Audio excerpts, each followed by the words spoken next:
Hi, I'm Sean Nieuwenhuis. I'm a video and projection designer and excited to be back with Theatre Calgary for this production.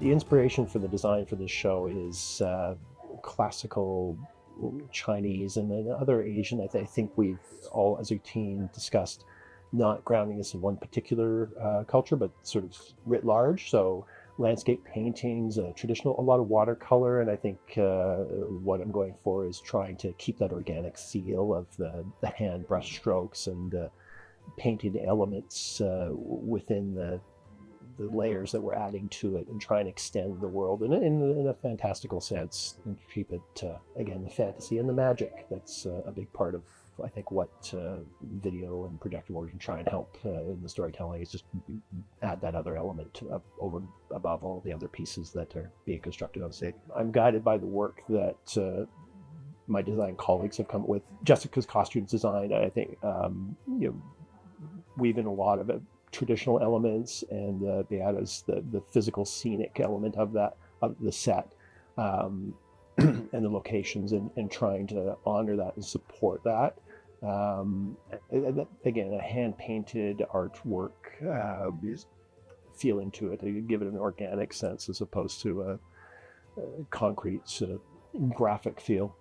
There's a bit of a challenge in this. We're lucky Theatre Calgary has this incredible LED wall as a service to work with. It's also, it's a very powerful piece of equipment, so we have to really work to shape what we're putting on there and ensure that we're layering and then fitting in and creating depth without overwhelming the other elements on stage. And I think that's something I look forward to in the next couple of weeks as we get into the tech process and start to bring all of this together to balance and mold and shape and ensure that it all hangs together coherently. We are using, again, we have the LED surface upstage as our primary canvas, and then adding a couple of laser projectors that are from the front house position that will let us, the surtitle screen filling in, guiding the audience through the chapters of the story that we're telling, the tales of the story as the show progresses.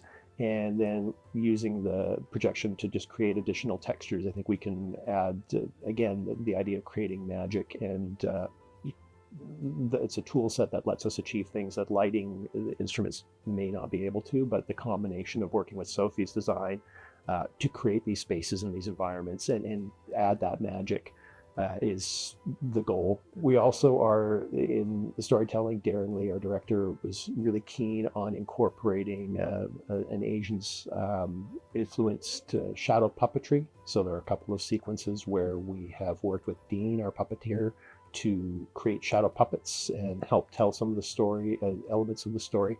And we'll be simulating what that looks like. That's using projection to create those fantasy sequences, but in a very traditional, we filmed puppets on a screen and are using modern editing tools to put that all together to make it a little faster. And it's something and it was a lot of fun working with Dean and his team to film actual puppets in their studio space, and we're combining that to create a traditional shadow play kind of sequence. So I think that's going to be a lot of fun. That's something that projection can help with in this environment.